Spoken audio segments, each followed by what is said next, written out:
চাঁপাইনবাবগঞ্জে গুমের শিকার দুই ভাইসহ তিনজন। কয়েক বছরেও খোঁজ মেলেনি তাদের। এতে হতাশায় দিন কাটছে স্বজনদের। যদিও এ বিষয়ে সুষ্ঠু ও নিরপেক্ষ তদন্তের আশ্বাস দিয়েছে আইনশৃঙ্খলা বাহিনী। ঢালাইয়ের সেরা প্রিমিয়ার সিমেন্ট। আমার বাবাকে দেখেছি, আমার জন্ম হওয়ার পর আমি আমার বাবাকে দেখিনি কখনো। এ কান্না বাবার আদরবঞ্চিত সন্তানের। কিছু হয়েছিল আপনাদের? চাঁপাইনবাবগঞ্জে ৮ বছর আগে গুম হন বাবা মিজানুর রহমান ও চাচা রেজাউল করিম। সে সময়ে ছোট ৩ সন্তান বড় হয়েছে।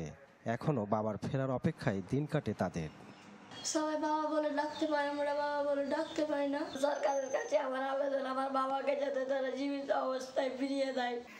স্বজনদের দাবি ২০১৬ সালে বিএনপি রাজনীতির সাথে যুক্ত থাকায় দুই ভাই আরিফুল ও শেতাউরকে ধরতে আসে পুলিশ। তাদের না পেয়ে বাড়ি থেকে তুলে নিয়ে যায় মিজানুরকে। বড় ভাইকে ছাড়াতে পুলিশের কাছে ছুটে যান ছোট ভাই রেজাউল করিম। পরে তাকেও সাদা পোশাকে ধরে নিয়ে যাওয়ার অভিযোগ করে পরিবার। আইন শৃঙ্খলা বাহিনীর দুয়ারে বারবার ঘুরেও ফিরে পাননি তাদের। আমাকে বাড়িতে না পেয়ে আমার বড় ভাই মিজানুর রহমানকে জোর করে ধরে নিয়ে গেছে। আমার স্বামীকে কি অপরাধের তারা নিয়ে গেছে, এতদিন হয়ে গেল আমার স্বামী আমার কাছে ফিরে আসে নাই। একই পরিণতি পানামা পোর্টের সুপারভাইজার মফিজউদ্দিনের। স্থানীয় আওয়ামী লীগ নেতাদের অপকর্মের প্রতিবাদ করায় ২০১৪ সালে সোনামসজিদ স্থলবন্দর থেকে তাকে তুলে নিয়ে যায় র্যাব। এরপর থেকে ৩ সন্তান নিয়ে মানবেতর দিন কাটছে স্ত্রীর। আমার স্বামী চলে যাওয়ার পর থেকে আমি 3টা ছেলে নিয়ে আমি কিভাবে যে জীবন যাপন পার করছি সে আল্লাহ ছাড়া কেউ জানে না। আমার বাবাকে যারা গুম করেছে তাদের আমি কঠিন শাস্তি চাই এবং বিচার চাই। পুলিশ বলছে মিজানুর, রেজাউল ও মফিজের কি পরিণতি হয়েছিল তা জানা যায়নি। তবে ২০১৭ সালে মারা গেছে মিজানুর।